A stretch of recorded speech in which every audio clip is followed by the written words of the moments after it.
Bismillahirrahmanirrahim. Assalamualaikum warahmatullahi wabarakatuh. Implementasi kebijakan Merdeka Belajar dan Kampus Merdeka. Sebagaimana kita ketahui bahwa era pemerintahan sekarang mengeluarkan kebijakan tentang Merdeka Belajar dan untuk di perguruan tinggi adalah Kampus Merdeka. Ini sebetulnya ada dasar hukum. Dasar hukumnya adalah Permendikbud nomor 7 dan nomor 5 tahun 2020. Kemudian bagaimana untuk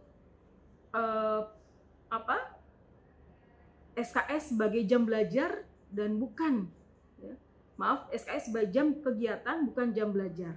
Kemudian SKS itu merupakan hak yang harus diambil oleh prodi, dan dalam hal ini adalah mahasiswa di perguruan tinggi, dalam ini kalian di jurusan pendidikan geografi. Dan kita tahu bahwa konten Kampus Merdeka ini kemudian menjadi ramai ketika kondisi sekarang pada masa pandemi COVID ya. Dan seperti apa sebetulnya Kampus Merdeka ini kita laksanakan di perguruan tinggi. Sebab Merdeka Belajar khususnya banyak dilaksanakan di berbagai tingkatan, tingkat sekolah menengah, juga termasuk di perguruan tinggi. Di perguruan tinggi sebetulnya kita juga mengenal istilah 8 area Merdeka Belajar. Kenapa perlu diketahui? Karena ketika kalian masuk ke perguruan tinggi, maka perkuliahan menjadi dunia yang berbeda ketika kalian belajar di sekolah menengah. Banyak hal yang perlu diadaptasikan yang terkait dengan bagaimana belajar yang sifatnya lebih mandiri. Pada masa era COVID sekarang ini kita memang dihadapkan pada kondisi atau situasi yang kemudian kita menyesuaikan. Nah, konsep Merdeka Belajar ini juga ternyata bisa dilaksanakan pada masa era pandemi COVID ini. Beberapa kegiatan yang bisa dilaksanakan ketika Merdeka Belajar adalah yang pertama ada 8 area Merdeka Belajar. Yang pertama adalah pertukaran pelajar, di mana dalam hal ini para mahasiswa bisa mengambil kelas atau semester di perguruan tinggi di luar negeri maupun di dalam negeri berdasarkan perjanjian kerjasama yang sudah dilakukan. Jadi kalau misalnya nanti Universitas Siliwangi ada perjanjian kerjasama dengan luar negeri, ini juga bisa ada pertukaran pelajar, ya.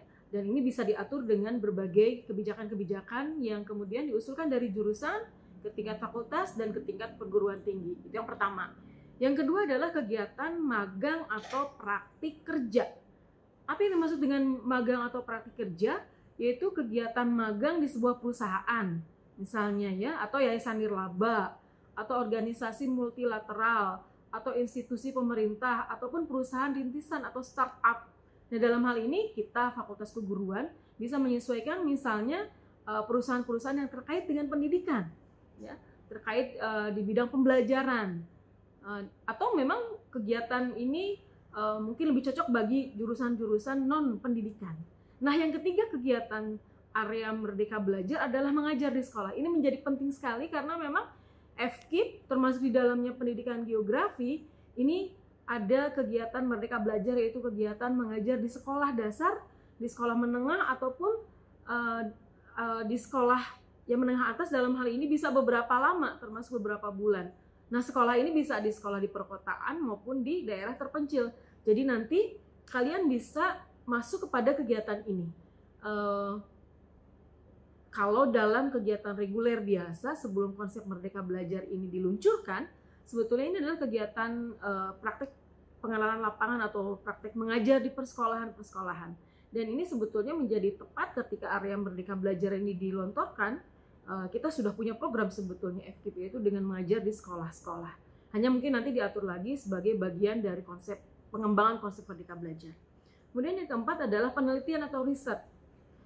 Kegiatan riset akademik, baik sains maupun sosial atau humaniora, yang dilakukan di bawah pengawasan dosen atau peneliti. Jadi misalnya nanti kalian dengan salah seorang dosen, misalnya dengan saya, kita melakukan riset atau penelitian yang kaitannya misalnya dengan pembelajaran di persekolahan atau kaitannya dengan konten-konten kegeografian. Ini bisa dilakukan dan di bawah pengawasan dosen. Jadi kita melakukan penelitian bersama-sama. Itu dianggap sebagai implementasi dari Merdeka Belajar.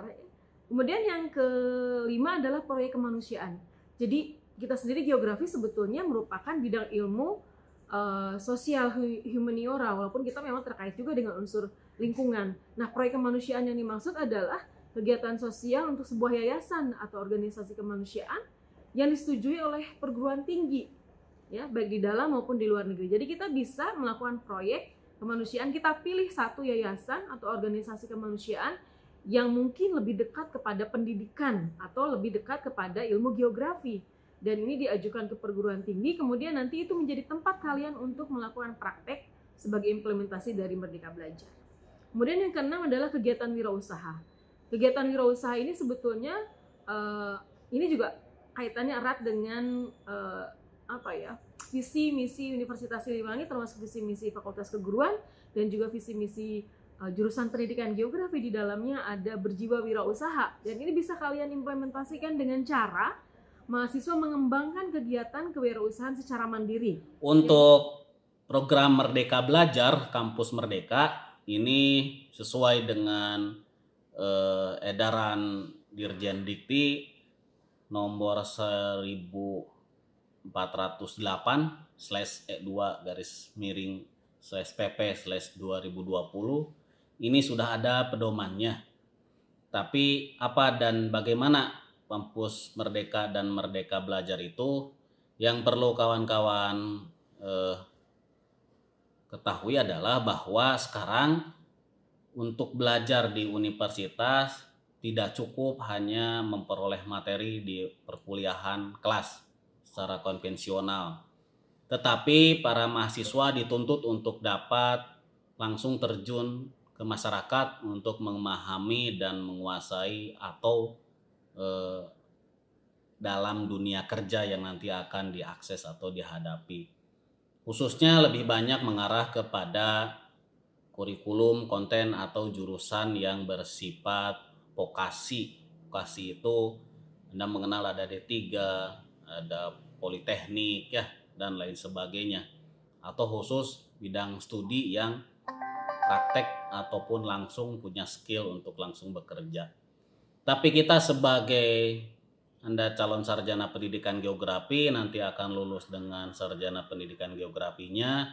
Sebetulnya untuk kompetensi ini sudah diarahkan untuk kita memperoleh sertifikat kompetensi melalui program PPG, program profesi guru. Guru juga demikian. Sekarang di jurusan geografi alhamdulillah kita akan membuka PPG. Mungkin Anda planning 3 tahun ke depan, 4 tahun ke depan akan menjadi salah satu siswanya kembali ya, mudah-mudahan seperti itu. Nah, di PPG ini nanti akan memperoleh sertifikat untuk Anda berhak menjadi guru yang profesional. Nah, dalam kampus Merdeka ini ada kesempatan Anda untuk belajar dan mengontrak mata kuliah lintas jurusan. Jadi masih ada kesempatan Anda untuk mengontrak mata kuliah tertentu dari program studi yang ada di Universitas Siliwangi. Selain itu, boleh juga mengontrak mata kuliah yang ditawarkan oleh kampus mitra untuk membuka mahasiswa dari kampus lain. Jadi kita bertukar mahasiswa, pertukaran pelajar. Mahasiswa Unsil bisa berkuliah di universitas di luar Unsil, dan berikutnya pun mahasiswa di luar Unsil boleh mengontrak dan mengambil mata kuliah yang disajikan oleh jurusan atau universitasnya. Sehingga kita ada pertukaran. Kalaulah sekarang masih menggunakan daring, kakak tingkat Anda mengakses itu. Salah satunya kita sudah mempunyai 2 mahasiswa yang saat ini akan mengontrak atau kuliah di UNESA Semarang. Di UNES ya, Universitas Negeri Semarang. UNES, maaf. Kalau UNESA ada di Surabaya. Magang di industri. Kalaulah guru, magang di lokasi-lokasi yang relevan dengan bidang kepakaran, khususnya kegeografian. Mungkin tidak hanya menjadi guru, geografi sangat siap dan sangat relevan apabila memiliki bidang kepakaran lain. Kita memiliki LSP, Lembaga Sertifikasi Profesi, khusus untuk mata kuliah geografi teknik, bisa uji sertifikasi di LSP tersebut untuk skema yang sedang dipersiapkan, yaitu aplikasi sistem informasi geografis. Kemudian mahasiswa geografi juga relevan untuk bisa magang di industri ataupun di organisasi yang sejenis, serumpun.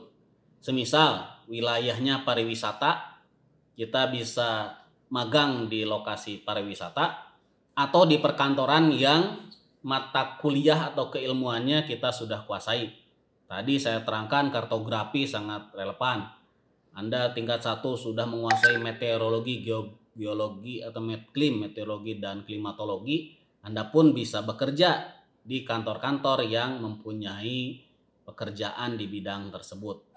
Oleh karena itu, untuk kebijakan Kampus Merdeka dan Merdeka Belajar, ini satu hal yang mempunyai kesempatan atau hal yang baik untuk Anda ambil, karena bisa meningkatkan kemampuan literasi dan kemampuan kognitif kawan-kawan khususnya, dan lebih utamanya lagi adalah life skill atau mampu bekerja di industri ataupun lokasi jika kawan-kawan lulus bisa bekerja langsung di kantor ataupun industri tersebut ya. Nah, hal yang lainnya adalah program yang baru dari Pak Menteri ini adalah tentang pertukaran mahasiswa tanah air Nusantara melalui sistem alih kredit dengan teknologi informasi. Nanti boleh di Google. Nama programnya adalah Permata Sakti. Tadi Permata itu adalah pertukaran mahasiswa tanah air, Saktinya adalah sistem alih kredit dengan teknologi informasi. Jadi ini seperti yang saya sampaikan sebelumnya, pertukaran mahasiswa barter antar kampus mengirimkan dan menerima mahasiswa, mungkin dengan online, sekarang masih daring seperti itu. Jadi mahasiswanya diajar oleh dosen di kampus lain, dan dosen Unsil geografi khususnya ataupun prodi yang sudah siap mengajar mahasiswa dari kampus lain. Seperti itu pertukaran mahasiswa tanah air Nusantara yang istilahnya ataupun singkatannya adalah Permata. Tingkat 1 mungkin belum boleh mengakses itu, tetapi nanti tingkat 2 atau semester 3 kawan-kawan bisa mengontrak mata kuliah yang sama di kampus yang lain. Jadi walaupun di Unsil memungkinkan memiliki dosen dari UGM, dari universitas lain, mitra geografi atau sesama geografi untuk mata kuliah tertentu yang bisa kawan-kawan pilih. Dan yang kedua adalah Sakti, sistem alih kredit dengan teknologi informasi. Artinya, apa yang diajarkan oleh kampus lain akan masuk ke sistem Unsil dan akan dikonversi menjadi mata kuliah yang sama. Apabila nama mata kuliahnya sama, sudah plus, berarti Anda tidak lagi mengontrak mata kuliah tersebut dan tidak diajar oleh dosen di geografi Unsil. Tapi nilainya sudah dikeluarkan oleh dosen dari kampus-kampus yang mengajar Anda pada program Permata atau Sakti ini. Seperti itu, ada implementasi untuk Kampus Merdeka dan Merdeka Belajar di tahun 2020. Nanti 2021 mungkin akan berkembang lagi, 2022 juga demikian.